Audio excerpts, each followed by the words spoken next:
नमस्कार, मध्य पहाड बहसमा स्वागत छ। क्यामेरामा प्रदीप मगरसँगै म कमल डागी।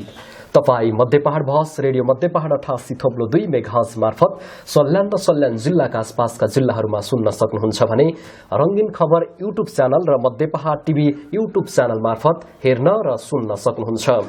मध्य पहाड बहसमा हामीले जनताको आवाज, जनताको गुनासो शैलीमा सम्बन्धित व्यक्ति, सम्बन्धित निकायसँग प्रश्न सोधेर त्यसको सवाल जवाब खोज्ने प्रयास गर्दछौं। आज भने यस्तै सवाल जवाब खोज्ने क्रममा हाम्रो साथमा हुनुहुन्छ नेपाल कम्युनिस्ट पार्टी एमालेका कर्णाली प्रदेश कमिटी सदस्य तिलक मल्ल क्षितिज हुनुहुन्छ। उहाँसँग हामीले बहस अनि छलफल गर्नेछौं। स्वागत छ हजुरलाई कार्यक्रम मध्य पहाड बहसमा। धन्यवाद। हजुरलाई जनताको पहिलो प्रश्न रहेको छ, नेपाल कम्युनिस्ट पार्टी एमाले फुटेसँगै कर्णाली प्रदेशमा हजुरहरूले आफ्ना गतिविधिलाई कसरी अगाडि बढाउनु भएको छ, कसरी सञ्चालन गर्नुभएको छ? खास गरेर नेकपा एमाले पहिलो कुरा त नेपाल कम्युनिस्ट पार्टी नेकपा जो डबल नेकपा पनि भनिन्थ्यो त्यो फुटसँगै अर्को चाहिँ नेकपा एमाले पनि फुट भयो। यसो हेर्दाखेरि अहिले पनि नेकपा एमाले कर्णाली प्रदेशको अङ्कगणितका दृष्टिकोणले संसदीय कोणबाट हेर्दाखेरि सबभन्दा ठुलो पार्टी नै छ सबै पार्टीभन्दा पहिलो कुरा। दोस्रो कुरा तपाईले भने जस्तै फुटपछि पनि उसले आफ्ना फुटका ग्यापहरूलाई पूरा गर्ने, आफ्नो जनमतलाई एकताबद्ध पार्ने त्यो अभियानभित्र गाउँदेखि सहर मतलब बजार मतलब टोलदेखि जिल्ला र प्रदेशहरूमा त्यस्तो आफ्नो अभियानहरू चलाइरहेको छ र यसलाई फेरि नयाँ ढङ्गले आफ्नो पोजिसनमा आउनको लागि आफ्नो अभियान जारी राखेको छ। हामीलाई मध्य पहाडमा बहस गर्दै गर्दाखेरि पनि एकीकृत समाजवादीका कर्णाली प्रदेश कमिटी सदस्यले के भन्नुभएको थियो भने नेकपा एमालेलाई कर्णाली प्रदेशबाट हामीले पत्ता साफ गरिदियौँ है, त्यहाँ त संगठनमा बस्ने मान्छे नै छैन भन्नुभएको थियो। खास यथार्थ के हो, प्रश्न पारिदिनुहोस् न। ठिक हो, अब त्यो उहाँहरूको कुरा भइहाल्यो होइन, उहाँहरूले भन्ने कुरा भयो, उहाँहरूको चाहिँ आफ्नो तर्कको कुरा भयो, उहाँहरूले चाहिँ आफ्नो उहाँहरूको भन्न सक्ने अधिकारको कुरा पनि भयो।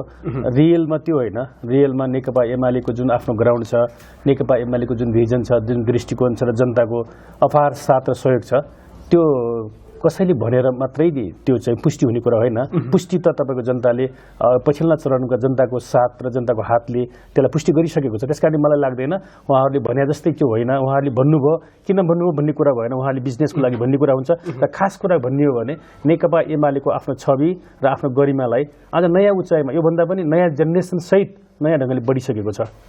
मलाई ठ्याक्कै बताइदिनुहोस् न, यो कर्णाली प्रदेशमा एमाले र समाजवादीको तुलनामा कुन बलियो छ?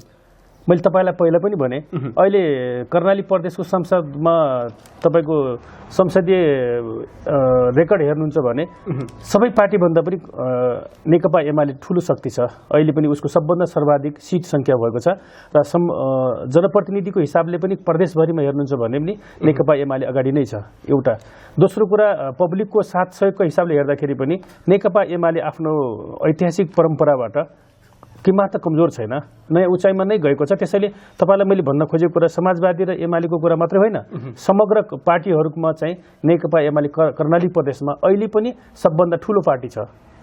तर सत्ता पक्षको मान्छेहरूले के भन्नुहुन्छ भने हामीले चाहिँ राष्ट्रिय सभाबाट नै एमालेलाई धुलो चटाइदिउँ है, क्लियर पारिदिउँ भन्ने छ नि त। ठिकै हो, एउटा अहिलेको जो चुनाव थियो त्यसमा चाहिँ देशभरिका सबै दलहरूको भन्नुहोस् न, अब संसदीय राजनीतिमा उहाँहरूको गठबन्धनले परिणाम त्यसो आए पनि तपाईँले पूर्वतिर हेर्दाखेरि एकजना चाहिँ गोलाफर्थाबाट हार्नुभयो नेकपा एमालेको उम्मेदवार, एकजनाले जित्नुभएको छ। त्यसैले गठबन्धनका हिसाबले आए पनि तपाईँले के बुझ्नुहोस् भने गठबन्धन बिना त आखिर तपाईँले अलि परिणाम त्यसो आए पनि एमालेको जनमत र एमालेको तागत त प्रतिस्पर्धामा छ नि। देशका सबै शक्ति एकजुट हुँदाखेरि पनि अथवा सबै दलहरू एकजुट हुँदाखेरि पनि एक्लै कम्पिटिसनमा गइसकेको छ नि त, एक्लै मुकाबला गर्ने तागतमा पुगेको हुनाले धुलो चटाइएको होइन कि उहाँले आफै चाटेको पनि भन्न सकिन्छ क्या। मिलेर सबै दुनियाँ मिलेर जुन खालको परिणामको कल्पना र अपेक्षा र जुन परिणाम देख्नु भएको छ त्यो मलाई लाग्छ त्यो क्षणिक कुरा हो, सधैँ यो स्थिति रहिरहँदैन। तपाईँले यसो भनिरहँदाखेरि नेपाल कम्युनिस्ट पार्टी एमाले नभएर केपी कम्पनीमा परिणत भयो र हामीले नयाँ पार्टी खोल्यौं, त्यसपछि केपी कम्पनीलाई हामी सक्दिन्छौँ है भन्ने छ के? त्यो भन्नेहरूलाई तपाईँ के भन्नुहुन्छ? ठीक हो, अब पहिलो कुरा के हो भने कुनै पनि पार्टीको नेता त्यसको प्रमुख ले त्यसले सम्भावनाका पनि चुनौतीका पनि अवसरका पनि तपाईको चाहिँ राम्रो नराम्रोको सबैको चाहिँ तपाईको सेन्ट्रलाइज त्यहाँ हुन्छ। नेकपा एमालेको अध्यक्ष केपी शर्मा ओली भइसकेपछिको भएको सन्दर्भमा चाहिँ नेकपा एमालेको लाई प्रहार गर्नको लागि अब यसलाई चाहिँ तपाईले केपी कम्पनी भन्न उहाँले भन्न सक्नुभयो। तर सत्य कुरा के होइन भने नेकपा एमाले त एउटा विशाल प्रजातान्त्रिक रूपले पार्टीका निर्णयहरू गर्दै अगाडि बढेको पार्टी, विशाल तपाईको जनताको अन्तर्क्रियाबाट बढ्ने पार्टी भएको हुनाले उहाँहरूले भन्नको लागि भन्न सक्ने कुरालाई त अब हामीले किन भन्नुभयो भन्ने क्वेसन भएन।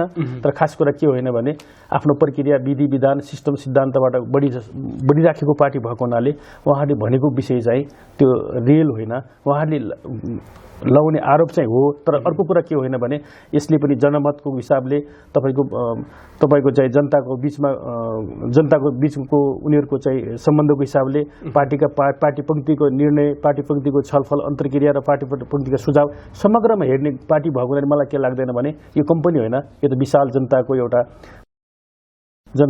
आशा र भरोसाको केन्द्र हो नेकपा एमाले।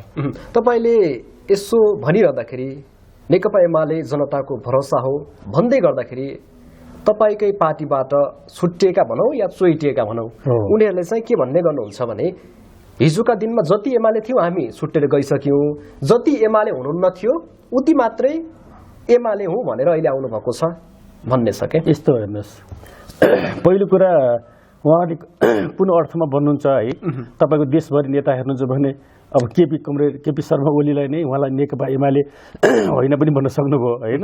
तपाईको अब धेरै कुरा नगरौँ, टोटल एउटा कुरा गर्दाखेरि क्या। अब दोस्रो कुरा चाहिँ पार्टीको कुरा गर्दाखेरि त विशाल पंक्तिहरू पुरानो एमाले मात्रै भएर त एमालेको रक्षा हुँदैन नि त, हजारौं एमालेहरू हुनु पर्यो हैन। कुनै पनि पार्टीको हकमा चाहे कांग्रेसको कुरा गर्नुहोस् चाहे माओवादीको कुरा गर्नुहोस्, हरेक पार्टीमा आफ्ना पार्टीका पुराना सदस्य मात्रै भएर त पुग्नेवाला छैन नि। यसमा लाखौं लाख जनताहरूको अथवा लाखौं लाख नेताहरूको नयाँ नयाँ ढङ्गको प्रतिभाहरूको केन्द्रीकरण बिना त बढ्नै सक्दैन। त्यसैले उहाँहरूको कोण हेर्दाखेरि पुरानो एक दुईटा पोइन्ट मात्र हेर्नुहुन्छ, उहाँले एक दुईटा प्रोफाइल मात्र हेर्नुहुन्छ। तर जनताको प्रोफाइल बीचबाट, जनताको सागरको बीचबाट ठुल्ठुला प्रतिभाहरू केन्द्रित हुने, नेताहरू केन्द्रित हुने र पार्टीलाई विकासमा लैजाने, पार्टीलाई विजयमा लैजानको लागि नेताहरूको केन्द्रीकरण हुन्छ। त्यसैले के हुन्छ भनेदेखि तपाईको चाहिँ परिस्थितिले नयाँ नयाँ टिमहरू आउने, नयाँ नयाँ शक्तिहरू आउने, नयाँ नयाँ युवाहरूको पंक्तिबाट फेरि पार्टी मजबुत बन्ने भावनाले उहाँहरूले भने जस्तै पुरानो गए नयाँ गए भन्ने कुरा पनि छैन त्यो विषय सन्दर्भमा हेर्दाखेरि। त्यसैले अर्को कुरा पार्टीका पुराना सदस्य मात्र भएर पुग्दैन, नयाँ नयाँ सदस्य थपिनु पर्यो नि त, नयाँ नयाँ विभिन्न केन्द्रीकरण हुनु पर्यो, तब मात्रै पार्टी बन्ने हो। त्यसैले उहाँहरूको तर्कको कुरा गर्दाखेरि नेकपा एमाले नयाँ ठाउँमा छ अहिले देशव्यापी जनमतको हिसाबले, मतलब जनसङ्गठनको हिसाबले, तपाईँको चाहिँ जनताको आशाको हिसाबले। त्यसैले उहाँहरूले भने जस्तो त्यो पुराना गइसके नयाँ आइसके भन्ने क्वेसन भन्दा पनि नेकपा एमालेको आफ्नो रफ्तार छ। कतिपय ठाउँहरूमा तपाईँले भने जस्तो तपाईँको चाहिँ उहाँहरूले भने जस्तो कैयन देखिएका फिगरहरू नहुन सक्छन्, तर जनताको पंक्ति र जनताको बीचबाट आएका मान्छेहरूको नेकपा एमालेको धारणासहित अगाडि बढेको कुरा त त्यो सबैले देखेको कुरा हो। यो त थियो पार्टीको विषयमा हामीले बहससँगै छलफल गऱ्यौँ। अब हजुरको गृह जिल्ला सल्यानतिर पनि लागौँ। सल्यानमा नेपाल कम्युनिस्ट पार्टी एमालेको पछिल्लो अवस्था के छ र आफ्नो गतिविधिहरू आफ्नो जिल्लामा, आफ्नो गृह जिल्लामा चाहिँ कसरी सञ्चालन गरिरहनु भएको छ, यो विषयमा प्रश्न पारिदिनुहोस् न। अब भर्खरै हाम्रो पार्टीको नेकपा एमालेको जिल्ला कमिटीको दोस्रो पूर्ण बैठक सम्पन्न भयो। त्यो बैठकले थुप्रै कार्यविभाजन गर्यो र थुप्रै वडा, सल्यान जिल्लाका 83 वटै वडामा एउटा कामको बाँडफाँड गरेर अगाडि बढिरहेको छ। र अहिले हामी सल्यान जिल्लाका सबै गाउँमा टोलमा हाम्रो अभियानहरू, पार्टीको अभियानहरू लिइराखेका छौँ। खास गरेर पछिल्लो परिवेशमा हेर्दा चुनाव नै आइपर्यो भने पनि चुनावलाई सामना गर्ने गरी आफ्ना अभियानहरू लगिराखेका छौँ। हाम्रा जनसङ्गठनहरूलाई विकसित गर्ने कुरा, युवा, विद्यार्थी, महिला हैन, तपाईँको चाहिँ खेलाडीहरूलाई सबैलाई चाहिँ तपाईँको चाहिँ विकसित गर्ने कुरा, सङ्गठनमा आबद्ध गर्दै पार्टीका पंक्तिहरूलाई सुदृढ गर्दै कमिटीलाई फर्मेसनहरूलाई पनि सुदृढ विस्तार र चाहिँ पुनर्गठन गर्दै अगाडि बढिराखेका छौँ। त्यसैले तपाईँलाई मैले भन्न खोजेको कुरा भने सल्यान जिल्लाका 83 वटै वडामा आफ्नो गतिविधिलाई नयाँ ढङ्गले हामीले बढाइराखेका छौँ। र अहिले पछिल्लो चरणमा नेकपा एमालेको हरेक कार्यकर्ता, हरेक नेता आफ्नो फिल्डमा मात्रै खटिराखेको छ। नेकपा एमालेमा 31 वर्ष रहेर सल्यान जिल्लामा काम गरेका अध्यक्षसहित दलबललाई हामीले समाजवादीमा लिइसक्यौँ। अब यो सल्यानमा चाहिँ नेकपा एमालेको कुनै सम्भवै छैन है राजनीति भन्ने छ के यो अवस्थामा तपाईँहरूले आफ्नो गतिविधि कसरी सञ्चालन गर्न सक्नुहुन्छ र तपाईले त सायद देखिरहनु भएको छ अहिले पनि जिल्लाका सबै इलाकाहरूमा टोलसम्म नेकपा एमालेको अभियान चलिराखेको छ। त्यसैले अब तपाईले भने जस्तो अब लिडरसिप कुनै नेताहरूको हिसाबले हेर्दाखेरि यो पार्टीको प्रक्रियामा चाहिँ अथवा एमालेबाट समाजवादीमा जाने कुराहरू जो तपाईले देख्नु भएको छ, त्यसैले मलाई के लाग्दैन भने उहाँहरू जाने कुरा किन जानुभयो त्यो कुराप्रति हाम्रो टिप्पणी पनि छैन, उहाँहरू जानु नराम्रो भन्नुपर्ने पनि छैन। तर कुरा के छैन भने उहाँहरूको त आफ्नो अधिकार भयो, उहाँको स्वतन्त्रता भयो, त्यो विषयमा त हामीले उहाँलाई कुनै कमेन्ट गर्नुपर्ने छैन।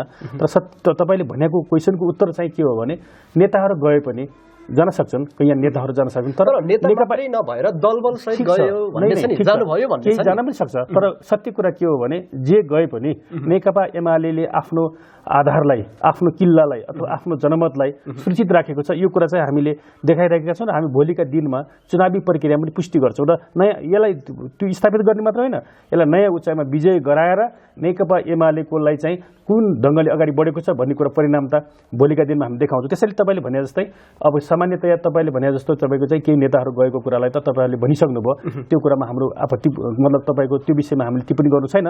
तर तपाईँले भनेको कुरा के हो भने सबै गएर यहाँ एमाले सिद्धियो कि त्यो क्वेसन चाहिँ होइन। झन् नयाँ ढङ्गले सुदृढ भएर नेकपा एमाले झन् निर्विवाद ढङ्गले अगाडि बढ्ने, त्यो जिल्लाको गाउँदेखि टोलसम्म जिल्लासम्म त्यो अभियान जारी राखेका हुनाले मलाई के लाग्दैन भन्नुहुन्छ भने नेताहरू जाँदाखेरि खुसी हुने कुरा त भएन। तर सत्य कुरा के होइन भने नेकपा एमाले आफ्नो वर्चस्व र आफ्नो जनमतलाई सुदृढ गर्ने ठाउँमा आज नयाँ ठाउँमा बढिसकेको छ। उसो त तपाईँले भन्न खोजेको 31 वर्षसम्म सल्यानमा रहेर राजनीति गरेको व्यक्ति जाँदाखेरि नेपाल कम्युनिस्ट पार्टी एमालेलाई केही असर पर्दैन भनेर भन्न खोजेको हो? त्यस्तो होइन। एउटा नेतासित जनता पनि हुन्छ, एउटा नेतासँग जनताको आशा पनि हुन्छ, त्यो हरेकको सन्दर्भ हेर्दाखेरि। त्यसैले त्यस्तो चाहिँ होइन, त्यो चाहिँ राम्रो कुरा पनि होइन, दुःखद कुरा नै हो। तर कुरा तपाईँले भने जस्तै त अर्को कुरा सत्य के हो भने नेता जाँदैमा नेकपा एमालेको आफ्नो अभियान, नेकपा एमालेको जनमत र नेकपा एमालेलाई आशा गर्ने मतलब गाउँले जनताहरू तर समाजका नागरिकहरूको आशा चाहिँ नेकपा एमालेकोले मर्न दिएको छैन। र त्यसलाई झन् तपाईँले के बुझ्नुहोस् भने विगतको भन्दा नयाँ उचाइबाट यसलाई पुष्टि गरेर देखाउँदैछ एमाले।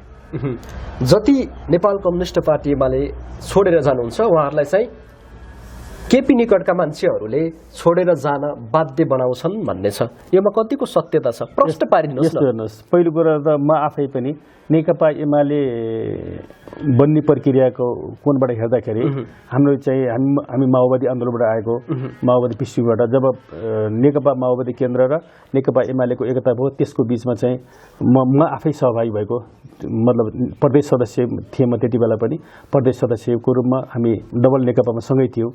यसो गर्दाखेरि र पछिल्लो चरणमा हामीले सबैले बुझे जस्तै विभिन्न कारणले खास गरी अदालतको प्रक्रियाले चाहिँ पार्टी नेकपा माओवादी केन्द्र र एमाले अलग गरेपछि अब फेरि नेकपा एमाले चाहिँ नेकपाको निरन्तरताको रूपमा व्याख्या गरिसकेपछि खास गरेर पार्टीका अरू टप नेता माओवादी नेताहरू पनि बादल दाईहरू, टोप बहादुर दाईहरू होइन, लेखराज दाईहरू लगायतको ठुलो टिमसहित जाँदाखेरि हामीले पनि सल्यानको सन्दर्भमा र खालि कर्णालीको सन्दर्भमा पनि धेरै प्रदेश, खास सल्यानमा पनि यता नेपबहादुर कुँवर, विवेक जी र म पनि प्रदेश सदस्य थियौँ र हामी नेकपाको निरन्तरताको रूपमा होइन हामीले चाहिँ नेकपा एमाले नै रोज्यौँ। त्यसो भएको हुनाले तपाईँले भने जस्तो तपाईँको चाहिँ अब यसका पहिलाका अन्तर्विरोधको विषयमा त मलाई गहिरो थाहा छैन। नेकपा एमालेको आन्तरिक जीवन कुरा हुन्छ नि, सुरुका चरणहरूमा उहाँहरूको बहस छलफलको थाहा छैन।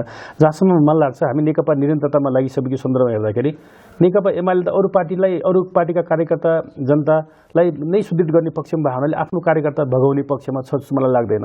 त्यस्तो गर्ने कुरा पनि भएन र त्यो पार्टी बनाउने कुरा पनि होइन नि। तपाईँको भएका कार्यकर्ता भगाएर त पार्टी बन्दैन नि त। तर कुरा के छ भने कहीँ भाग्ने कुरा, कहीँ लाग्ने कुरा त्यो छुट्टै कुरा हो, त्यो उसको विशेष व्यक्तिमा भर पर्ने कुरा। तर सैद्धान्तिक रूपले हेर्दाखेरि, व्यावहारिक रूपले हेर्दाखेरि नेता कार्यकर्तालाई केन्द्रित गर्ने कुरा नै आज ठुलो अभियान चलाउनु पर्ने भएको हुनाले त्यसो भएर नेकपा एमालेका कार्यकर्ताभित्र केपी त्यो त गुटको कुरै छैन नि। अब त सिङ्गो नेकपा एमाले एउटा एमाले छ, त्यसैले यहाँ त एमालेमा गुटको कुरै छैन। सायद मलाई लाग्छ नेपालको सन्दर्भमा नेकपा एमाले मात्रै एउटा गुटविहीन पार्टी छ अहिले होइन। उसको एकल निर्णय हुन्छ, पार्टी नेतृत्वको निर्णय पनि हुन्छ।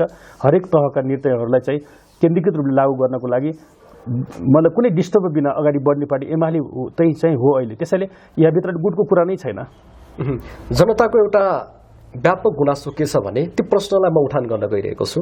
नेपालका जति पनि कम्युनिस्ट नेताहरू हुनुहुन्छ, कम्युनिस्टप्रति आस्था राख्ने नेता कार्यकर्ता हुनुहुन्छ, उहाँहरूले अवसरको लागि जे पनि गरिहाल्ने, जता पनि गइहाल्ने भन्ने जनताको गुनासो छ। यो अवस्थामा नेपालका जति पनि कम्युनिस्ट हुनुहुन्छ, हजुरहरू लगायत जति पनि कम्युनिस्ट हुनुहुन्छ, उहाँहरूलाई के आधारले भोट दिने र के आधारले विश्वास गर्ने भन्ने प्रश्न गर्नुभएको छ। हो, अब पहिलो कुरा हामी जुन परिवेशमा अहिले छौँ, खास गरी संसदीय राजनीतिको परिवेशमा छौँ, जनताको सेवा गर्नको लागि कुनै पनि मान्छेले भन्नुहोस् न, उसले कुनै सपना देख्छ भने सपना पुरा गर्नको लागि उसलाई एउटा अवसर पनि हुनुपर्छ।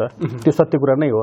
तपाईँ हामीले सडकमा मात्रै भाषण गरेर, ठिक छ, सडकको प्रक्रियामा त सडकमा भाषण गर्ने कुरो भइहाल्यो। सडकमा भाषण गरेर जनताको सपनाहरूलाई चाहिँ केही सचेतना र सजगता दिन सकिन्छ, तर चाहिँ हामीले त्यसको अवसरलाई, आफ्नो क्षमतालाई प्रदर्शन गर्न सकिँदैन। त्यस कारण तपाईँले भने जस्तै अब त्यो एक आधा हुने कुरा पनि भइहाल्यो, तर तपाईँको कुरा के होइन भने अवसरको लागि भन्दा पनि कैयन कुरा त मान्छेले चाहिँ आफूलाई सैद्धान्तिक रूपले जे बोध हुन्छ, सैद्धान्तिक रूपले जे ठिक फिटी हुन्छ, उसको स्वतन्त्र कुरा भएको हुनाले त्यसको बिचबाट आफूलाई अगाडि बढाउने, आफ्नो समाजलाई अगाडि बढाउने र आफ्ना सपनाहरूलाई अथवा समाजका सपनाहरूलाई पुरा गर्नको लागि कैयन पोइन्टहरूमा आफ्नो वैचारिक रूपले पनि मतभेदका कुरा बिचबाट, वैचारिक रूपले आफूलाई लागेको कुराबाट र वैचारिक र सैद्धान्तिक रूपले सहमत भएर कुनै परिवेशमा तपाईँको चाहिँ नयाँ ढङ्गले आफूलाई अगाडि बढाउने कुरा, मलाई लाग्छ यो चाहिँ अवसरको कुरा मात्रै होइन, यो तपाईँको चाहिँ उसको अधिकारको कुरा पनि हो र समाजको तपाईँको प्रतिबिम्ब पनि हो।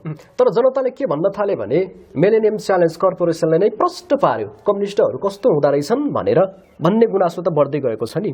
सही हो। तपाईँको चाहिँ यसमा दुई तिनवटा कुरा छ, हेर्नुहोस्। पहिलो कुरा, यसमा तपाईँहरूले समाजमा जनतालाई, नागरिकहरूलाई धेरै थाहा छ। खास गरेर पछिल्लो चरणमा पहिलो केपी सरकारको जुन सरकार थियो त्यति बेला एमसिसीको बहस हुँदै गर्दाखेरि काङ्ग्रेसले त आफ्नो क्लियरै गरेको थियो, एमसिसीको राम्रोसँग त उसले चाहिँ क्लियर गरिरहेको थियो। ल ठिक छ, केपी सरकारले पनि यसलाई टेबल गर्दै थियो, यदि हो भने अल्लाह थियो भने, तर यसलाई पास हुन्छ भनेर तपाईँको चाहिँ तत्कालीन बेला चाहिँ खास गरी अहिलेको माओवादी र समाजवादीले त्यति बेलाको प्रक्रियामा समाजवादी नबनिसकेको खण्डमा पनि पास हुँदैछ भनेर जुन विद्रोह गर्नुभयो, जुन विकल्प दिनुभयो, जुन सरकारलाई ढाल्नुभयो, यहाँसम्म आएर र पछिल्लो चरणमा पनि एमसिसी देशलाई चाहिँदैन, नो एमसिसी भनेर हजार युवाहरूलाई सडकमा पनि उतार्नुभयो र अन्तमा गएर उहाँहरूले चाहिँ आफैले पास गर्नुभयो। यसो हेर्नुहुन्छ भने तपाईँको चाहिँ उहाँहरूले निर्माण गरेका पार्टीहरू खास गरी राष्ट्रवादको जगमा होइन, खास गरी एमसिसी विरोधी मोर्चाको जगमा होइन, राष्ट्रवादको जगमा तपाईँको चाहिँ क्रान्तिकारी आन्दोलनको प्रक्रियाको जगमा र उहाँको नाराभित्र गरेको जुन पार्टी थियो उहाँलाई नै सबभन्दा धर्म सङ्कट हो, उहाँलाई नै बढी सङ्कट हो। किनभने तपाईँको चाहिँ उहाँले यिनी कष्टमा कुनै पनि हालतमा एमसिसीका विरुद्धमा जुन अभियान छोड्नु भएको थियो, अन्तत गएर उहाँले व्याख्यात्मक कुनै ट्याकटुक पारे पनि खास गरेर मतलब आफ्नो लाज छोड्ने बाटो मिलाएर जुन गर्नुभयो त्यो उहाँहरू नै प्रष्ट हुनुभएको छ। त्यसरी मलाई के लाग्यो भने तपाईँको चाहिँ तपाईँले भने जस्तै अब खास गरेर नेपालका नेताहरू, कम्युनिस्टको कुरा मात्र होइन, नेपालका नेताहरू त कसैको पिछे लग्गु बन्यो भने एकदम दासै बन्ने होइन, अथवा टाढा भाग्यो भने फेरि टाढैबाट फेरि भारे हात लाउने मात्रै जुन संस्कार छ नि, यो पनि गलत छ। मलाई त के लाग्छ भने खास गरेर अन्तर्राष्ट्रिय सम्बन्धका दृष्टिकोण हेर्ने हो भने त स्वाधीनतापूर्वक हुनु पऱ्यो नि। झुक्दाखेरि पनि पुरै तपाईँ खुट्टै चाट्ने गरी झुक्ने, अब झुक्ने होइन भने टाढै भाग्ने, त्यसो भन्दा नि सन्तुलित सम्बन्धबाट जानु पर्यो। त्यसो भएर मलाई के लाग्छ भने त्यो कुरा त केपी कमरेडमै देखियो, सन्तुलित सम्बन्धमा हुनुहुन्छ नि।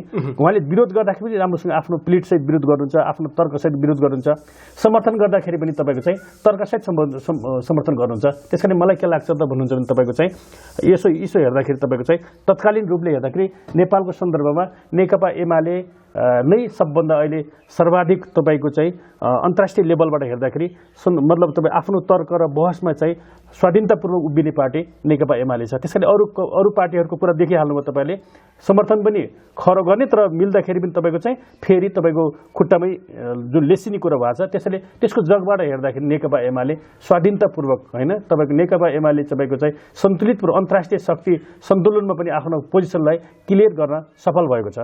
तपाईँले केपी ओलीको प्रशंसा गर्दै गर्दाखेरि, नेपाल कम्युनिस्ट पार्टी एमालेको प्रशंसा गर्दै गर्दाखेरि केपी ओली प्रतिगमनतिर गएर नै हामीले 5 दलीय गठबन्धन गरेका हौँ है भन्ने पनि छ कि यहाँनिर प्रश्न उठ्ला नि। ठिक हो। अब केपी ओलीको प्रति भयो भने तपाईँको अग्रगमन के देखियो त? ल एमसिसीकै कुरा गर्नुहोस् न, एमसिसी पास गर्दै थिए, यो प्रतिगमन थियो भन्दै गर्दाखेरि तपाईँको चाहिँ आखिरी अन्तत गएर एमसी त उहाँले नै पास गर्नुभयो। अहिलेको एमसिजी पास गर्ने कुरामा त एमालेको रोल नै छैन नि। एमाले त आफ्नो प्रक्रियामा सहभागी नै छैन। उसका एजेन्डाहरू उसको सरकारले अहिलेको चाहिँ सभाले तपाईँको चाहिँ उसका एजेन्डामा सहमति नै नगरिसकेको खण्डमा ऊ त विरोध गर्दा गर्दै पनि उहाँले पास गर्नुभयो होइन। त्यसरी उहाँको अग्रगमन त एमसिजीमा गएर देखिसक्यो पहिलो कुरा। र दोस्रो कुरा ल ठिक छ एमसिजीमा एमाले पनि चोखो छैन रे, ल मान्न सकेला। तर कुरा के छैन भने उहाँहरू त धेरै चोखा हुनुभयो नि त। खास गरेर एमसिजीको सन्दर्भमा तपाईँको चाहिँ घुमाउरो पाराले प्रक्रिया मिलाएर जुन गर्नुभयो नि त्यसैले तपाईँको उहाँको प्रतिगमन त एउटा एमसिजीमा देखिहाल्यो। अर्को कुरा अहिले पनि उहाँहरू संसद विघटनको तयारी गरिरहनु भएको छ। आखिर विघटन त उहाँकै तयारीमा छ, उहाँले यो निकासै दिन सक्नुभएको छैन। त्यसैले बरु कुरा के थियो भने हेर्नुहोस् एमसिजीकै सन्दर्भमा नयाँ बहस हुन्थ्यो, फ्रेस जनमतमा गएको नयाँ ढङ्गले अहिले जान्थ्यो। एमसिसीलाई हेर्ने दृष्टिकोण प्रक्रिया कसरी जान सक्थ्यो त्यो पनि अलिक पर जान्थ्यो। तर हरेक हिसाबले हेर्नुहुन्छ भने अन्यलताको बिचबाट जुन खालको चाहिँ थियो त्यसलाई हल गर्ने प्रयत्न नै सायद मलाई लाग्छ त्यति बेला विघटनले गरेको थियो।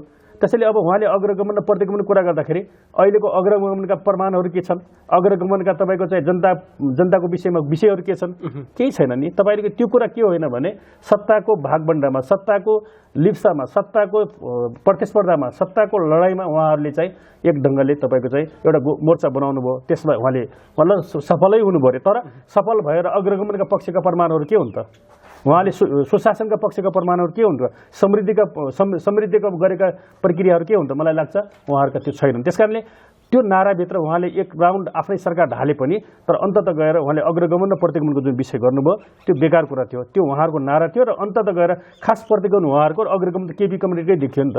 उसो त हजुरले भन्न खोजेको केपी ओली प्रतिगमनतिर गएको हो भने अहिलेको 5 दलीय गठबन्धन चाहिँ महाप्रतिगमनतिर गएको हुन् भनेर भन्न खोजेको। सही हो, यही हो भन्न खोजे। ठिक छ, यो त पार्टीको विषयमा हामीले बहस अनि छलफल गऱ्यौँ। अब चाहिँ हामी बागस्वरमा रहेर कुराकानी गरौँ र विशेष गरी चुनाव पनि नजिकै आउँदैछ, चुनावको विषयमा रहेर पनि कुराकानी गरौँला। त्योभन्दा अगाडि म एउटा प्रश्न जोड्न गएँ। हजुर योभन्दा पहिले नेपाल कम्युनिस्ट पार्टी माओवादी केन्द्रमा पनि हुनुहुन्थ्यो। माओवादी केन्द्रलाई त्यस्तो के देख्नु भएर नराम्रो नेपाल कम्युनिस्ट पार्टी एमालेमा चाहिँ समावेश हुनुभएको? हेर्नुहोस्, पहिलो कुरा मैले अगाडि पनि भने नेकपा एमाले र नेकपा माओवादी केन्द्रको एकतापछि हामी नेपाल कम्युनिस्ट नेकपा भएका थियौँ। त्यसको म प्रदेश सदस्य थिएँ। अब पार्टी फुटपछि हामी बिचमा हामी कन्फ्युजनमा पनि थियौँ र हामीले पार्टी दुईवटा पार्टी भइसकेपछि हामी नेकपा एमाले आफ्नो शब्दमा नेकपा निरन्तर भनिसकेपछि हामी त्यसमा समावेश भएका छौँ। र कतिपय मान्छेले तपाईँले भने जस्तै यो फुट्यो यता गयो उता गयो जो भन्ने कुरा गरिरहेछ नि, त्यो बेकार कुरा हो कि उनीहरूको। अहिले हाम्रो किन चिन्ता गर्नुपर्ने? उनले पार्टी फुट्यो यता छोड्यो उता छोड्यो उनी किन भन्नुपर्ने? उनीहरूको बिजनेस छ अहिले क्या। उनको बिजनेस केही छैन अरू। उनको बिजनेस के छ भने ल तिलक मल्लले पार्टी छोड्यो, ल भन्नुहोस् केपी ओलीलाई अध्यक्ष त पर्सनली पनि मानेको नि त। ल सल्यान जिल्ला कुरा गर्नुहोस्, गोविन्द पुनलाई त नेकपा माओवादी केन्द्रका त्यति बेलाका मान्छेहरूले अध्यक्ष मानेकै हो नि त। ल बाक्सरकै कुरा गर्नु भने हाम्रो घनश्याम शर्माजीलाई अध्यक्ष सबैले मानेको थियो नि त। त्यसो तिलक मल्लले अध्यक्ष मान्ने के हुन्छ? त्यसरी मलाई के लाग्दैन भने तपाईँहरू चाहिँ उहाँहरूको बिजनेस केही छैन, पार्टी छोडे यसा उता त्यो जनताको सरकारको विषय होइन। त्यो त हाम्रो अधिकारको कुरा हो, हाम्रो चाहिँ स्वतन्त्रको कुरा हुन्छ नि। हामीले के रोज्ने, कसैका लागि रोजिदिने त होइन नि। कसैका तपाईँले भने जस्तै माओवादी आन्दोलनको पृष्ठभूमि त भइहाल्यो। माओवादी पृष्ठभूमिको एक राउन्डसम्म जति बेलासम्म हामीले गऱ्यौँ हामी कुशलतापूर्ण भूमिका निभायौँ। तर वर्तमान परिवेशमा हेर्नुहुन्छ भने माओवादीका यात्राहरू, माओवादीका विचारहरू, माओवादीका दृष्टिकोणहरू असहमत पनि त हुनसक्छ नि। त्यसकारण मलाई के भयो भने अहिलेको समकालीन नेपालमा तपाईँको चाहिँ कम्युनिस्ट पार्टीको हकमा हेर्दाखेरि नेकपा एमाले उठाएका एजेन्डाहरू जनपक्षीय छन्। नेकपा एमाले उठाउने एजेन्डाहरू राष्ट्रपक्षीय छन्। खास गरी जनताको मन मस्तिष्क र मुटुमा गाँसिएको क्वेसन भयो भने मलाई के लाग्छ भने संसदीय राजनीतिमा कम्युनिस्ट पार्टी जाने हो भने नेकपा एमाले उत्कृष्ट पार्टी हो भन्ने कुरा मैले बोध गरेँ। त्यसकारणले हामी नेकपा एमालेलाई नेपाली समावेश मात्र होइन कि प्रवेश गरेको होइन, नेकपाको निरन्तरता स्वरूप एमाले भइसकेपछि हामी त्यसमा चाहिँ हामी सहभागी हो, कित्त क्लियर गरेको हो। त्यसकारण मलाई के लाग्दैन भने कतिपय मान्छेहरूले बिजनेस चलाइरहेका छन्, यता गरे उता गरे, त्यो छ त्यो उनले त्यहाँ बसेर के गरे, त्यहाँ बसेर जनताको पक्षमा के गरे, त्यहाँ बसेर राष्ट्रको पक्षमा के गरे, त्यहाँ बसेर शहीदको पक्षमा के गरे। त्यसरी मलाई के लाग्दैन भने हामी जहाँ छौँ हामी हाम्रा दृष्टिकोणबाट जनताको पक्षमा, हामीले चाहिँ आधारभूत वर्गको पक्षमा आफूलाई उभ्याउने र खास गरी नेकपा एमालेको निरन्तरताको बिचबाट जाँदाखेरि मलाई के लाग्दैन भने उहाँहरूले कतिपय बिजनेस चलाइरहे पनि मेरो कुरा के हो भन्नुहुन्छ भने म चाहिँ सैद्धान्तिक रूपले सहमत भएर नेकपा एमालेको अब मलाई कसैको कुनै पुराना पार्टीको व्याख्यासहित जानु पर्दैन, किनभने म नेकपा एमालेको सदस्य हुँ। नेकपा एमालेको एउटा जिम्मेवार कार्यकर्ता भइसकेपछि म नेकपा एमालेको अभियानमा छु र उहाँहरूका कुराहरू त्यो जनताले खारिज गर्ने कुरा हो। त्यसमा जनताको जनताको चासोको विषय छैन। कतिपय मान्छेहरूले चाहिँ बिजनेसको विषय, तर उहाँले अर्को भाषामा के गर्नु भएको छ भने उहाँले प्रचार गरिदिनु भएको छ। ठिकै हो, उहाँलाई आतंक छ। उहाँहरूको बिजनेसमा उहाँहरूको सपनामा के धुलो चाट्यो होला सायद, उहाँहरूको के सपनामा केही तपाईँको चाहिँ के डिस्टर्ब देख्नुभयो, त्यस कारणले पनि बढी आतंकित भएर अलिक प्रहार गर्नुभएको छ। मलाई के लाग्दैन भने म नेकपा एमालेको कार्यकर्ता भएको कारणले म नेकपा एमाले सेटमा गइसक्यो हुनाले, नयाँ परिवेशमा गइसक्यो हुनाले उहाँहरूको क्वेसनको भरमको त्यसको अर्थ छैन। यो त थियो पार्टीको विषयमा। अब चुनाव पनि नजिक आउँदैछ। विशेष गरी सरकारले निर्वाचन आयोगले जुन मिति घोषणा गरेको छ चुनावको, त्यो मितिमा सरकार तयार भयो भने र दलहरू तयार भयो भने चुनाव नजिक आउँदैछ। चुनाव नजिक आउँदै गर्दाखेरि हजुरको पार्टीको बाक्सरमा चुनावको भूमिका कस्तो हुन्छ र स्वयं हजुरको व्यक्तिगत भूमिका कस्तो हुन्छ, हजुरको आकांक्षा के छ, यो विषयमा प्रश्न पारिदिनुहोस् न। हो, पहिलो कुरा पार्टीले चुनाव केन्द्रित गतिविधिहरू अगाडि बढाइसकेको छ र हामी पनि अहिले गाउँ गाउँमा गइराखेका छौँ। मैले अहिले पनि खास गरेर अहिलेका पार्टीको निर्णय अनुसार हरेक पार्टीको कार्यकर्ता आफ्नो भूगोलमा, खास गरेर आफ्नो पालिकामा, आफ्नो वडामा केन्द्रित हुने विषय भइसक्यो हुनाले हामीलाई पनि पार्टीले बाक्सरमा केन्द्रित हुन निर्देशन गरेको छ। त्यसकारणले बाक्सरका हरेक गाउँमा, प्रत्येक वडाहरूमा, टोलहरूमा म पनि हिँडिराखेको छु साथीहरूसँगै, कमरेडहरूसँगै। त्यसकारणले तपाईँले भने जस्तै हामीले चुनावको व्यापक तयारी गरिराखेका छौँ। अनि हजुरको व्यक्तिगत आकांक्षा चाहिँ के छ? बाक्सरमा मेयरकै लागि प्रतिस्पर्धा गर्दै हुनुहुन्छ भन्ने पनि हल्ला छ नि। ठिक हो, तपाईँले बाहिरको हल्ला पनि ठिकै हो होइन, किनभने एउटा राजनीतिक पार्टीको कार्यकर्ताको रूपमा चाहिँ उभिएपछि तपाईँको चाहिँ चुनावलाई केन्द्रित गर्दाखेरि अब त्यसमा चाहिँ भाग लिने कुरा, हुन सक्ने कुरालाई त हामीले नकार्ने कुरा भएन। तर यो पार्टीको निर्णयको कुरा हो, पार्टीको छलफल कुरा। पार्टीभित्र अन्य नेताहरू पनि हुनुहुन्छ, अन्य कमिटीहरू पनि हुनुहुन्छ। त्यस कुरा त पार्टीले जे निर्णय गर्छ, जसले पाए पनि नेकपा एमाले पाउने हो, त्यसमा साथ दिने हो। त्यसो भएको हुनाले मलाई के लाग्दैन भने अब आफैलाई केन्द्रित बनाएर भन्दा पनि नेकपा एमालेलाई केन्द्रित बनाएर आफ्नो गतिविधि अगाडि बढाइराखेको छु, त्यो चाहिँ सत्य हो होइन। तर अर्को कुरा तपाईँलाई भनिहालौँ, तर अर्को सत्य मैले भन्नै पर्ने कुरा के छ भने यो नेकपा एमालेको आन्तरिक कुरा हो र एकमा निर्णयको कुरा हो, त्यसमा हामी जान्छौँ साथ एकमत भएर। तर एउटा भन्नै पर्ने कुरा के भने यदि नेकपा एमालेलाई हात पर्यो भने, यदि हामीले अवसर पायो भने बाक्सरलाई समृद्ध बाक्सर बनाउने हो। यो कसैले तपाईँको धाक धम्कीमा 8 वर्षमा हप्काइ दप्काइमा होइन क्या, जनताको मनबाट, जनताको बिचबाट, जनताको भावनाको बिचबाट ठुलो खालको अन्तर्राष्ट्रिय प्रोग्रामहरू ल्याउने हो। मलाई के लाग्छ भने त्यस्तो सम्भव छ। अहिले पनि मसँग अन्तर्राष्ट्रिय इन्डियासँग राम्रो सम्बन्ध छ, चाइनासित राम्रो सम्बन्ध छ, रसियनहरूसित राम्रो सम्बन्ध छ। त्यसैले बाक्सरको यहाँको विकासको कुरा गर्नु छ भने यसलाई कायापलट गर्ने हो। यहाँ भएको विकासलाई 2 लाख 4 लाख रुपियाँ हालेर मैले हालिदिएको छु भने थर्काउनु भन्दा पनि यहाँको त त्यो कार्यकारी अफिसरले अधिकृतले गर्ने हो। हामीले अन्तर्राष्ट्रियका प्रोजेक्ट ल्याउने हो बाक्सरमा। तपाईँको भने पूर्वाधारको क्षेत्रमा, कृषिको क्षेत्रमा, तपाईँको शिक्षाको क्षेत्रमा, तपाईँको युवाहरू लक्षित क्षेत्रमा, उत्पीडित जातिहरूको क्षेत्रमा, जनजातिहरूको क्षेत्रमा, तपाईँको टोटलमा हेर्दाखेरि यहाँको समृद्धिको लागि, यहाँको पूर्वाधारको लागि, यहाँको विकासको लागि अन्तर्राष्ट्रिय परियोजना ल्याउने गरी हामीले आफूलाई अगाडि सार्ने हो। यदि अवसर पाइयो भने ठिकै छ, तपाईँको चाहिँ स्वाधीनतापूर्वक गर्ने हो भने, जनताको मनबाट गर्ने हो भने त्यो सम्भव छ। तर नत्र भने के छैन भने हाड्ड होटेक्ने बडाङ बुडुङ गडाङ गुडुङ गर्ने होइन, आफ्नो यताउता सिफारिस गर्ने, आफ्नो मान्छे बाहेक अर्कोलाई विकासको बलक त्यो गर्ने होइन। हामीले एउटा सिस्टममा चाहिँ भएको विकासलाई फलो गर्ने र हामीले अन्तर्राष्ट्रिय स्तरका परियोजना ल्याउने हाम्रो सपना छ। हेर्नुहोस्, बाक्सरमा र सल्यान जिल्लामा हजुरहरू कमजोर नै हुनुहुन्छ भन्ने छ। यो अवस्थामा कसैसँग सहकार्य गर्नुहुन्छ कि चुनावमा एक्लै भिड्नुहुन्छ? यस्तो छ, हेर्नुहोस्, पहिलो कुरा त हामी आफै भिड्छौँ होइन। पार्टीले तपाईँको अहिलेसम्मको हामीलाई दिएको निर्देशन के छ भने हामीले हाम्रो तयारी गर्ने हो। हुनसक्छ भोलिका दिनहरूमा असम्भव त के राजनीतिमा के हुन्छ र कैयान बेला कसरी प्रतिपक्षहरू आउँछ, कसरी मुकाबला गर्ने, त्यसको फाइट कसरी गर्ने, आफू चिल्लो हुने गर्दा हामी पनि लाग्दैन नि त। हामीले पनि त्यो बुझेका छौँ, खास गरी पार्टीको नेतृत्वले पनि बुझेको। त्यस कारण मलाई के लाग्दैन भने अहिले हामी हाम्रो तयारी गरिरहेका छौँ। भोलिका दिनमा भोलिको परिवेशले कस्तो खडा गर्छ त्यसमा चाहिँ तपाईँको चाहिँ हामी पनि त्यसको कार्यनीतिमा, रणनीतिमा हामी पनि चुक्दैनौँ। हामी कार्यक्रमको अन्त्यतिर पनि छौँ। मैले केही सोध्न छुटाएका कुरा र हजुरलाई केही भन्नु लागेको त्यस्तो केही छ भने बताउन सक्नुहुन्छ? ठिक छ, तपाईँले भन्नुभयो, धेरै राम्रो क्वेसन हो, मतलब चाहिँ क्वेसन गर्नुभयो, एउटा अवसर पनि दिनुभयो, त्यसको लागि म धन्यवाद दिन चाहन्छु। दोस्रो कुरा मैले भनेकै कुरा के हो भने नेकपा एमालेको हातमा यदि बाक्सर आयो भने हामी नयाँ ढङ्गले नेकपा एमाले यो बाक्सरलाई एउटा समृद्ध बाक्सरको रूपमा व्याख्या गर्छ, व्याख्या मात्र होइन हामी लागू गरेर छोड्छौँ। त्यसको लागि हामी दिनरात खट्छौँ। अन्तर्राष्ट्रिय लेभलबाट, अन्तर्राष्ट्रिय लबिङबाट बागचौरमा ठुल्ठुला परियोजनाहरू ल्याएर हामीले बागचौरलाई नयाँ ठाउँमा उठाउँछौँ। त्यसकारणले मलाई के लाग्छ भने त्यस्तो अवसरको लागि नेकपा एमाले तयार रहेछ। मलाई के लाग्दैन भने त्यो सम्भव छ।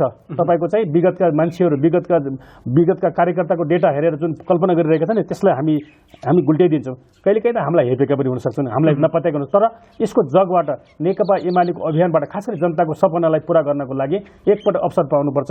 हामीले बागचौरमा रियल जीवनमा हामीले यसलाई चेन्ज गर्छौँ र बदल्छौँ। त्यसको लागि हामीले अवसरको लागि जनतालाई अपिल गर्नुपर्छ।